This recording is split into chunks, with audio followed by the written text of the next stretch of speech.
Ibihe byiza abakunzi bacu nk'uko mubizi no murongo ni Mazimaka Prince Official dukomeza kubagezaho amakuru agiye atandukanye ari kuvugwa hirya no hino. Gusa noneho nk'uko tubikesha ikinyamakuru igihe.com kitubwira ko ku itariki 20 Gicurasi 2025 ubwo ni kuri uyu wa kabiri washize habaye imirwano ikomeye cyane aho abaturage bavuye mu bice bimwe bari barimo bagasubira inyuma bari guhunga imirwano yabaye iri guhuza ingabo za Repubulika Iharanira Demokarasi ya Kongo yafatanyije n'ingabo z'abarundi ndetse n'ingabo zitwara gisirikare arizo Wazalendo zari zihanganyemo na twirwaniye ifatanyije na M23.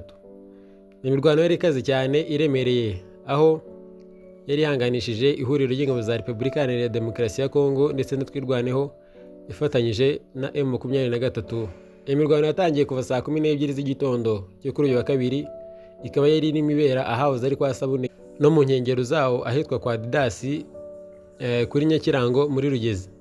Umwe mu baturage batuye muri kano gace yavuze yuko hano muri Rugezi umwanzi yateye kandi ari gushyiramo akabaraga ngo ahafate. Ku mugoroba yari yagarutse nabwo yari yashatse gushyiramo akabaraga ngafata agace ko kwa Sabune.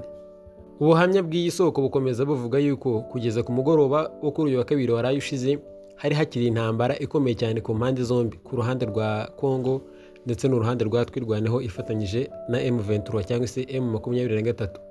Hakomeje hari imirwano ikomeye cyane gusa ngo kugeza ku mugoroba ku ruhande rwa leta ya Kongo yo yari yatangiye kurwana isubira inyuma isa nkaho yatangiye gucika intege. Iyi mirwano yongeye kubura mu gihe kuwa mbere ku itariki 19 zo kwa gatanu 2025 ku mpande zombi nabwo hari habaye imirwano ikomeye cyane aho zari zimwe zirwanira ku musozi wa Nyakirango no mu tundi duce tugabanya Gasiro ndetse na Rugezi. Kuri uwo munsi kandi mbere ya saa 6 twirwaneho ifatanyije na M23 birukanye iri huriro ry'ingabo zirwana ku ruhande rwa leta ya Kongo arizo FARDC n'izo Burundi n'imitwe yitwaje intwaro ya Wazalendo ndetse na FDLR. Gusa ndi makuru tumaze kumenya nuko abarwanyi bo mu mutwe wa twirwaneho ndetse no wa M23 M23 bakira umusada ukomeye cyane uturutse mu Minembwe urimo abasirikare benshi kandi bazanye n'ibikoresho bya gisirikare bikomeye.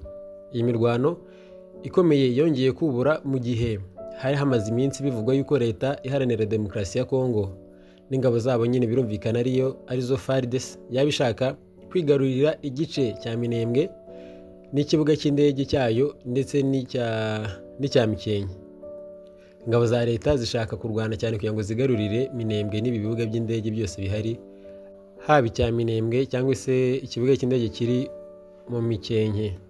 Ni amakuru kandi avuga yuko muri kino gice cya Rugezi cyoherejwemo abasirikare ba leta biganjemo abavuga ururimi rw'Ikinyarwanda n'izindi ngabo nyinshi zo mu itsinda rya ba Mudahushwa zivuye ikaremi zije gufasha izi ngabo zari zisanzwe zikambitse muri kano gace. Ngaye nguko iby'imirwano iri kubera mu Minembwe. Njye mubana nitwa Mazimaka Prince nkomeza kubagezaho updates zigiye zitandukanye ziri kuvugwa hirya no hino. Nimba uri mushyashya kuri uno muyoboro twagusaba gukora subscribe aho ukicara rwose tugatera agatebe tukareba updates ziri kuvugwa hirya no hino ku isi muri rusange, haba muri politike no mu iyobokamana.